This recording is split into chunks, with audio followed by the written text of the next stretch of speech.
নমস্কার বন্ধুরা, আজকে আমি শেয়ার করে নেব আপনাদের সাথে কচু পাতার পকোড়ার রেসিপি। প্রথমে আমরা নিয়ে নিয়েছি বেসন। এরপর কচু পাতাগুলোকে আমি খুব ভালো করে ধুয়ে পরিষ্কার করে রেখেছি।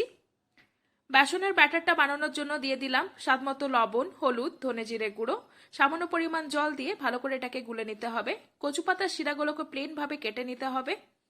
যখন বেসনের ব্যাটারটা পুরোপুরি তৈরি হয়ে যাবে, কচু পাতার উপরে বেসনটা দিয়ে এরকম ভাবে মাখিয়ে নেব। পুরো পাতাটার উপরে এরকম ভাবে বেসনটা মাখিয়ে নিতে হবে। একইভাবে অন্য আরেকটা পাতা দিয়ে ওপর থেকে আমি আরেকবার বেসন লাগিয়ে দিচ্ছি। এভাবে 2 থেকে 3টা পাতা আমি নিয়ে নিয়েছি। সব শেষে কচু পাতাটাকে এভাবে রোল করে দেব আর সুতো দিয়ে বেঁধে নেব।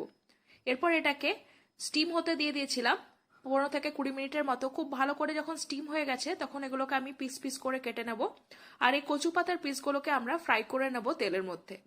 যখন কচু পাতাগুলো খুব ভালো করে ফ্রাই হয়ে যাবে, এই পকোড়াগুলোকে আমরা তেল থেকে তুলে নেব আর গরম গরম ভাতে